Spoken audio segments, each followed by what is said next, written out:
Let's be honest, 2020 has been a crazy year so far. Lots of crazy things happening. It seems like something negative is happening every other week. And what's one thing that we all need right now? Hope. My name is Marquee, musician, rapper, record producer, unashamed crossbar lover, and today I'm going to show you how to make a hopeful lo-fi beat in Logic Pro 10. Marquee Productions.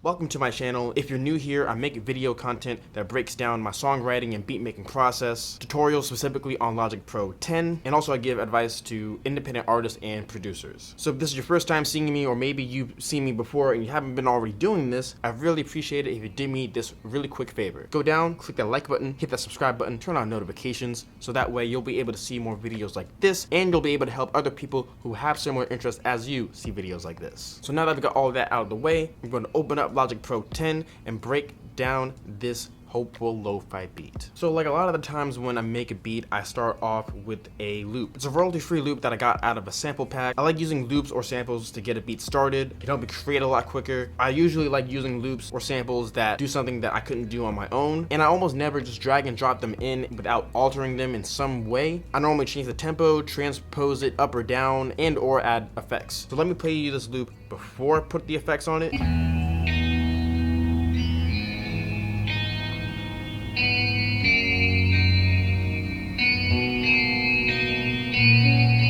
And here's with the effects.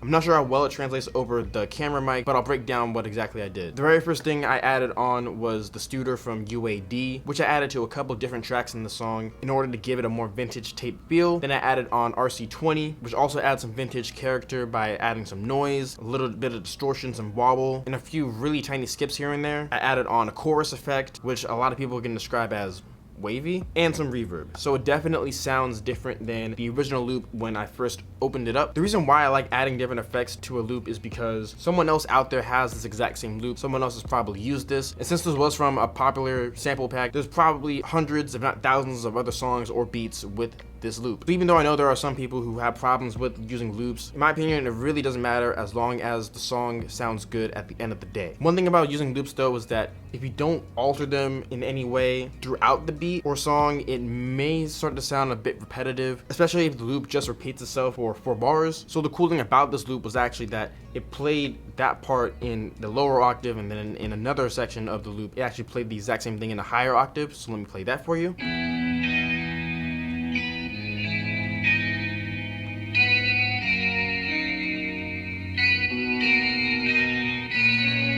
So the first half of the verse is played in that lower octave, and then the second half is played in that higher octave. And then to make the chorus sound distinct from the verses, I use this plugin called M-Rhythmizer, which if you're familiar with Grossbeat, it's a similar plugin to that, just something that people in Logic Pro 10 can use, and I half-timed the loop. So it's playing slower and a dropped in pitch. So now here's what that sounds like.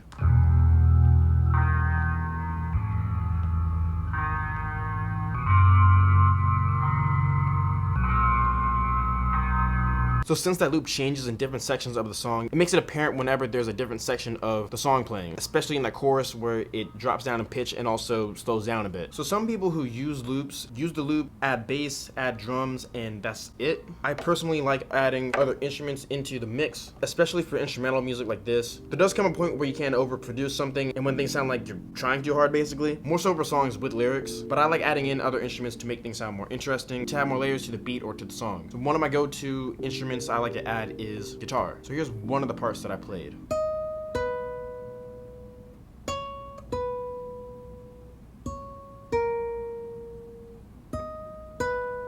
And to make it sound more interesting, I added on different effects. So here's what it sounds like with the effects on.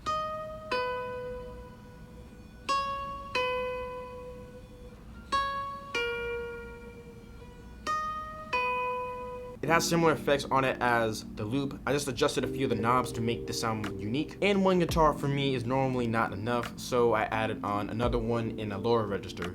That sounds like this. And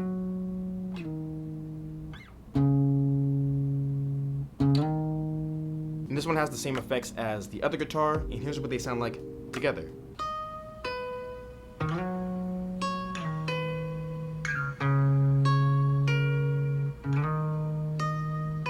So the same way that I half-timed the loop in the chorus, I also wanted to make the guitar sound different. So I kept that first one in there, but then I took out that lower guitar and I added on a harmony, and I replaced that with another guitar that plays a harmony off of that first guitar. Here's what that sounds like.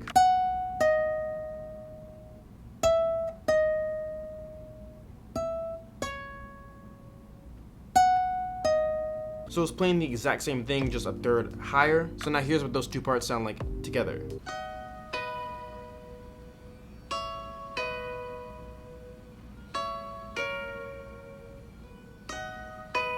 All these parts sound simple on their own, but they add up to something that sounds a lot cooler in my opinion. In order to fill up even more space within the song, I added in this pad instrument. If you happen to be familiar with some of my other videos, you may know that I'm not a very strong piano player. Some parts that I play, I'm able to remember how I played them. Parts like this, I don't remember. So I'm just gonna play it out the speakers and let you hear for yourself.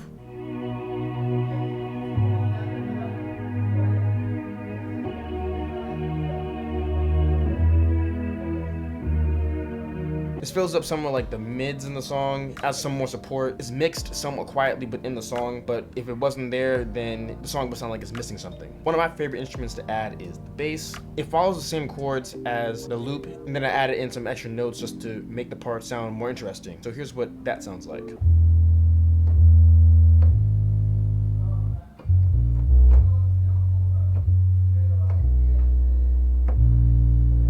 Adding in those extra notes to me sounds more interesting than just holding out those root notes like this.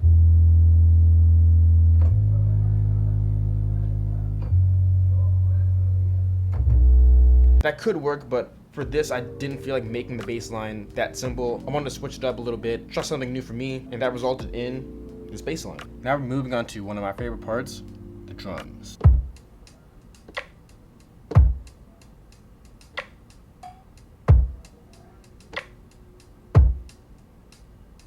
Fairly simple part, and what I found to be common in a lot of lo-fi songs is that a lot of them don't really mix their drums to hit as hard as, like, let's say a traditional boom bap track or a modern trap song. For me, I'll do that depending on the vibe of the song. For me, I personally do like hard hitting drums in most genres of music that I work in, so you'll hear in the song that I actually did mix them a little hard. That's the sound that I prefer. I haven't heard any complaints so far. And now here's a preview of the full version of the song. And you'll be able to find a link to the full version of the song in the description below, as well as the tags. So now here's a preview of my song, There Is Tomorrow by Marquee Productions.